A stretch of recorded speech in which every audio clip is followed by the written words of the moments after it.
All right. So, good morning, everyone. The name of our company is C-Swift Footwear Company. And to start with, my name is Victor Charles. I'm here to present first, and I have my colleagues here with me. I have Oluwaseyi and I have Zakaria as my colleagues. We took over this company from year 11 and we performed from year 11 to year 15. So this report is going to cover from year 11 to year 15 based on our performance. And we had some good performance, but we start with our company vision. Our company vision is to increase customer loyalty and market share in the industry by giving to the customers high quality footwear at affordable prices. And going by that, we have a company mission. The mission of the company is to create value for the customers and for the shareholders by giving them affordable footwear that appeal to all athletes. Our key strategy is cost leadership. We choose cost leadership. We try as much as possible to drop the cost of production of our products so that we can be able to gain more market share. And going by that, I just want to start on a positive note because we had some good results in the company also. So these are the positive results that we had in our company performance from year 11 to year 15. It's a kind of summary of the positive results. The first thing is that there was a very big improvement in the quality of our footwear. Our SQ rating was 6.1 against the industry average of 5.5.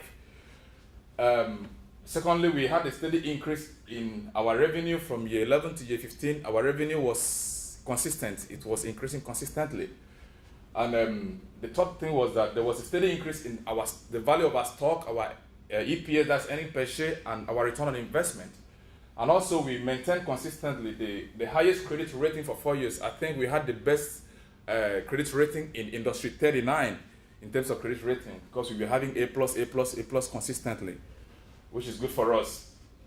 Then in year 14, we had the Bullseye Award for accurately forecasting revenues, EPS, and image rating. At this point, our forecasting was very close to our actual values, so we won the award.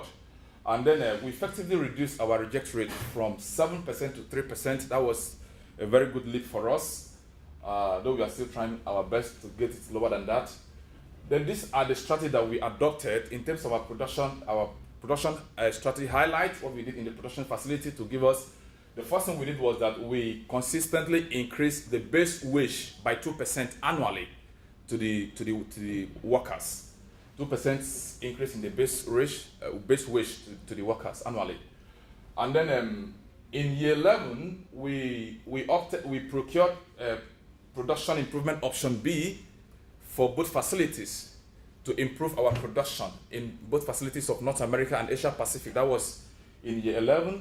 And then in year 15, we had to buy 4,250 pieces of equipment in year 15 in North America plant because of depreciation, because we had depreciation in year 15, so we had to buy extra equipment to cover up. And in terms of distribution and warehousing strategy, these are the highlights that we took. One of the highlights is that in terms of allocation of our footwear to the 4 warehouses, what we considered the impact of the exchange rates and tariff before we allocate our product to each of the warehouses. And this really helped us to reduce our costs and maximize our profit for the company. We also clear unwanted prior year inventory based on projected inventory surplus. And we had some challenges also, notwithstanding with the good result, we also some challenges that we had, which is a normal thing in a company. We have some challenges. And we had inventory shortfalls in different distribution regions. There was a lot of inventory shortfalls, especially in year 11, year 12, and year 14, as you can see from the table below. And the major reasons for the shortfall was due to high reject rates. Well, we had the inventory shortfall in the warehouses, mostly because our reject rate was very high, starting from year 11. So, and also secondly, because of misallocation of our inventory, mismanagement of inventory also contributed to the inventory shortfalls in the warehouse. These are the solutions, these are some of the steps that we took to solve some of the problems and some of the challenges that we had. The first one is that we increased our best practices training and our Six Sigma quality training expenditure. The more we spend money in this area, that was why we were able to drop our reject rate from 7% to 3%, because we spend so much money on this. And in year 13, we had to buy 2,500 pieces of equipment to meet up with demand and reduce our reject rate in North America and Asia Pacific plant. In year 14, what we did, we sold all 500 pairs of refurbished equipment in Asia Pacific plant, because that was the plant that we had the highest of our rejects came from that plant. And refurbished equipment really gave us a high rate of reject. So we had to sell off 500 pairs of refurbished equipment in Asia Pacific plant. And then to cover up for that, we opted for option A. We bought option A to cut the high reject rates also in that plant. And the last thing we did was to rebalance the distribution ratio in all the 4 regions, make sure that everything is properly balanced. So this is all that we did. I'll hand over to my second, Oluwaseyi. He will give us more highlights about the company performance. Thank you. Thank you, Victor. So onto the plant operations. So we concentrate more on the branded production more than the private label production, because we had, branded production gives us more revenues than private label, because most of the offers we actually gave for the private labels were declined or were not accepted. So we concentrate more on branded production for this reason. We started with 200 models in year 11, and we ended with 300 models in it, just to keep up with the competition in the industry.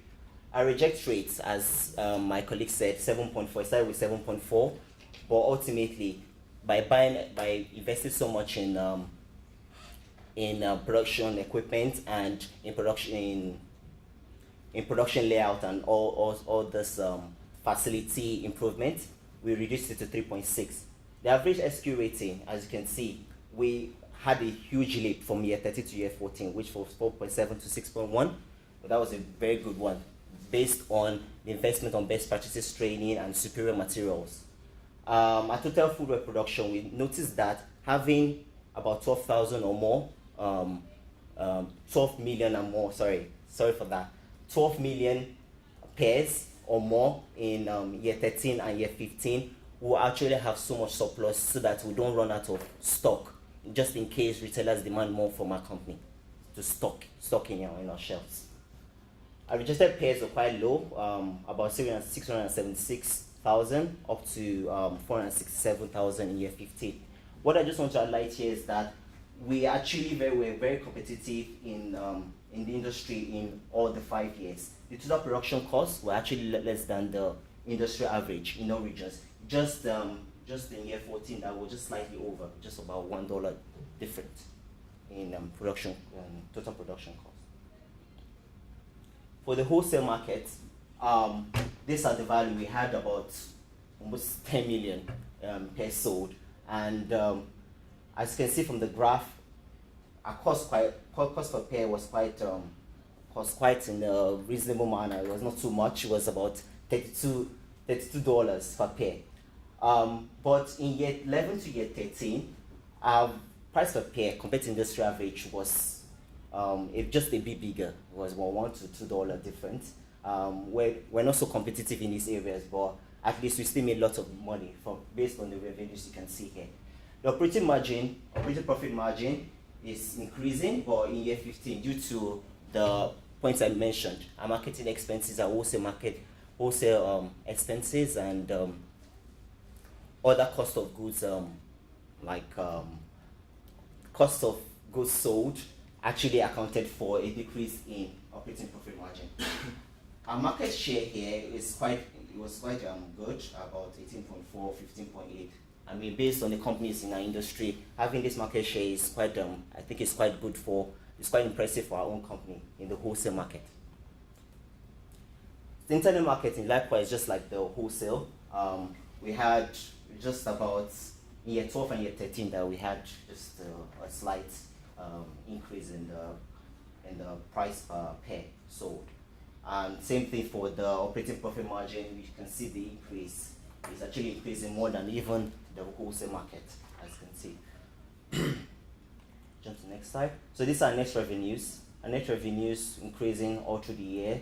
Our net profit too increasing all through years. But I just want to tell you something about the net profit. The reason why we had this huge net profit is because our warehouse expenses and our marketing expenses was on the high side. Administrative expenses were not too much because we really worked on our workforce compensation so as to minimize the amount of staff per supervisor, and the best practice training were not so huge. Like in Asia Pacific was not that huge, it was just about let's say about $400,000 per worker or so.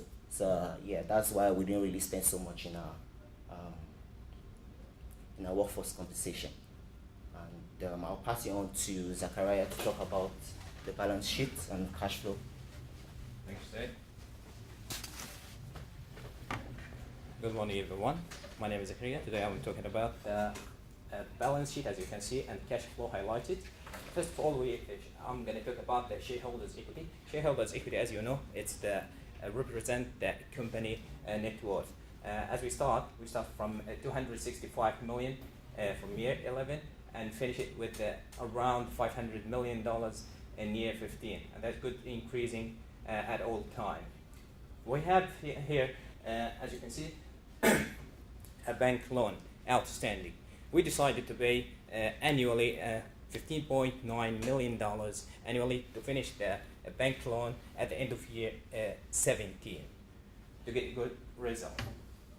For the current ratio, as you can see, the current ratio is known about described as current asset divided by current liability. And if we take $1 as our liability, we can cover it. If we take one example from year 11, 3.65. If we have $1 of our liability, we can cover it by 3.64 of our asset. And the same thing with debt to asset ratio. Debt to asset ratio is the total liability divided by total asset. If we have $1 of total asset, we can cover 0.31 cent of total liability. And as you can see, for the net cash balance, we have a good increasing starting from year 11 and ending with year 15, starting from about $34 million and ending with $85 million. And now we're moving to financial.